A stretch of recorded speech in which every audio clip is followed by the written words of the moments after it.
Selamat malam Bapak Ibu, saudara-saudaraku sekalian, para sobat dan handai tolan. Kita bertemu kembali dalam channel kita, Lifelong Education, pendidikan sepanjang hayat.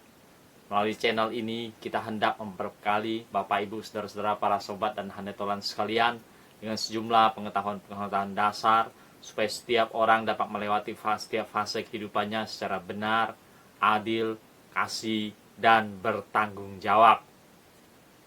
Pada kesempatan malam hari ini, kita akan mengupas satu tema yang terkait dengan working from home, bekerja dari rumah, Cija Pankung. Nah, Bapak Ibu, saudara-saudara, para sobat dan handai tolang, di tengah merebaknya pandemik corona, orang-orang mulai tersadarkan mereka harus memasang jarak satu dengan lainnya untuk mencegah penularan, dan oleh karena itu salah satu kebijakan yang diambil oleh banyak negara dan banyak perusahaan adalah working from home, bekerja dari rumah. Jadi karyawan-karyawan mereka, pegawai-pegawai mereka sebagian besar dirumahkan. Kalau masuk mereka bergiliran, tukaran masuk untuk membatasi jumlah orang. Nah, Bapak Ibu, saudara-saudara, para sobat dan handai tolan, sebenarnya konsep working from home sudah ada jauh sebelum merebaknya virus COVID-19. Terutama dalam hal ini, yang kita bisa amatin adalah kaum wanita, ibu-ibu, ibu rumah tangga. Mereka karena pertimbangan satu pihak harus bekerja, membantu suami mencari nafkah untuk kebutuhan keluarga. Di lain pihak, mereka menyadarin mereka mau punya banyak waktu untuk terus menemani anak-anaknya dalam masa awal perkembangan mereka, yaitu terutama pada masa 0 sampai 6 tahun. Penting sekali ditemani oleh orang tuanya, atau orang tuanya sering bersama dengan anak-anak atau kanak-kanak pada usia tersebut. Nah, oleh ibu-ibu, karena dua tuntutan ini, satu pihak perlu bekerja mencari nafkah, di lain pihak perlu tetap banyak waktu menemani anak-anaknya, kanak-kanaknya. Maka mereka memilih pekerjaan yang bisa dikerjakan dari rumah, atau mereka mencari pekerjaan-pekerjaan yang bisa dikerjakan dari rumah. Ada yang full time, ada yang part time, ada yang beberapa jam saja. Tapi prinsipnya adalah mereka working from home, atau mereka memang bekerja di rumah. Nah, Bapak Ibu, saudara-saudara sekalian, konsep ini tiba-tiba menjadi menarik ketika COVID-19 merebak kemana-mana di berbagai-bagai negara. Orang menjadi tersadarkan, kita harus antisipasi penyebarannya. Oleh karena itu, maka perusahaan atau pemerintah, mereka memutar otak, mencari jalan.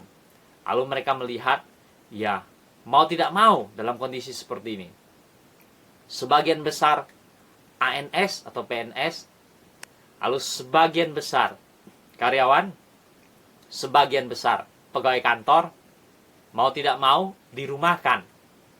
Kalau dirumahkan berarti tidak bekerja sama sekali. Nah, jangan terjadi sampai seperti itu, maka mereka katakan working from home. Orang-orang ini tidak perlu datang ke kantor, tidak perlu datang ke tempat kerja, tapi mereka bekerja dari rumah. Bapak Ibu, saudara-saudaraku, para sobat dan handai tolan, beruntungnya adalah ketika corona merebak, kita telah ditunjang oleh kemajuan teknologi informasi yang sangat baik. Dan semua kemajuan teknologi informasi itu mendukung kita untuk bekerja dari rumah. Semua teknologi informasi ini memberikan kemudahan bagi kita untuk bisa mengerjakan, menyelesaikan pekerjaan kita dari rumah. Nah, dalam hal ini kita sangat tertolong oleh pekerjaan-pekerjaan yang berkaitan dengan komputer. Lalu ditunjang oleh teknologi internet.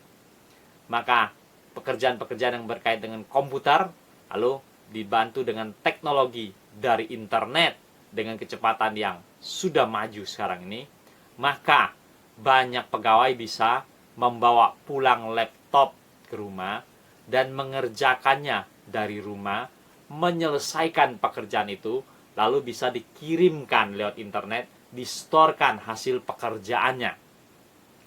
Maka beruntung kita sekarang. Seandainya dalam kondisi penyebaran COVID-19 sekarang ini, kita belum sampai pada era teknologi informasi, maka ada banyak sekali pekerjaan-pekerjaan kita, mau tidak mau, akan terbengkalai. Mau tidak mau akan tertunda, lebih lama diselesaikannya. Entahkah dengan bergilir-bergilir datang ke kantor, ataupun dengan metode cara lain untuk mengatasinya. Nah, Bapak Ibu dan saudara-saudaraku sekalian, para sobat dan handai tolan, kita memikirkan misalnya pekerjaan sebagai dosen. Dalam kondisi seperti ini, tidak bisa datang mengajar. Pekerjaan sebagai seorang guru di SD, SMP, SMA, bahkan TK, dalam kondisi seperti ini, tidak bisa datang ke sekolah mengajar dalam kelas. Maka mahasiswa kita, maka siswa-siswa kita, mereka belajar, tetap sekolah, tapi sekolah dari rumah. Mereka tetap mengikuti pelajaran dari rumah, dan guru tetap mengajar dari rumahnya masing-masing. Dan ini dibantu dengan teknologi informasi. Maka hal-hal aplikasi tertentu menjadi semakin populer. Zoom, ya, Duo, lalu Google Meeting menjadi sangat marak dipakai oleh banyak orang karena sangat menunjang dan cocok untuk melakukan sekolah dari rumah, kuliah dari rumah. Nah, Bapak Ibu, saudara-saudara sekalian, tapi kita juga harus menyadarin bahwa sekolah dari rumah, kuliah dari rumah juga ada kelebihan dan kekurangannya. Baik secara kualitas maupun kuantitas dalam proses pembelajaran itu, seorang guru tidak bertatap muka langsung dengan murid dalam jarak yang dekat, tapi bertatap muka dalam jarak yang jauh. Ada kelebihan sekaligus ada kekurangannya. Karena hal itu secara sadar maupun tidak sadar sudah beralih kepada sejenis pendidikan seperti UT, Universitas Terbuka. Atau lebih tepatnya menjadi beralih namanya pendidikan jarak jauh. Pendidikannya menjadi terselenggara dari jarak yang jauh. Padahal yang kita pahami selama ini adalah pendidikan sekolah dan kuliah itu jarak dekat. Dosen dan murid bertatapan langsung dalam satu ruangan kelas. Murid dan guru berkumpul dalam satu ruangan langsung di dalam kelas dan menyelenggarakan proses belajar dan mengajar. Tapi dalam kondisi sekarang itu tak memungkinkan untuk diselenggarakan. Jadi kita juga harus menyadarin tetap ada kekuatan dan kelemahannya. Nah, Bapak Ibu, saudara-saudaraku sekalian, para sobat dan handai tolan, di tengah kondisi seperti ini, maraknya working from home, solusi yang ditawarkan, bekerja dari rumah, tetap kita harus menyadarin ada hal-hal pekerjaan-pekerjaan yang memang bisa kita kerjakan dari rumah. Yang seperti ini, ya biarlah dikerjakan dari rumah. Dan memang kondisi sekarang memaksa kita untuk mengerjakannya. Jadi, pekerjaan-pekerjaan yang memang bisa dikerjakan dari rumah, ya sudah, tuntaskan saja, kerjakan aja dari rumah, dan selesaikan, dan distorkan. Tapi, pada waktu yang sama, kita juga harus menyadarin, Bapak Ibu, saudara-saudara, para sobat dan handai tolan, ada pekerjaan-pekerjaan yang tak memungkinkan untuk dikerjakan dari rumah. Mereka yang bekerja sebagai cleaning service.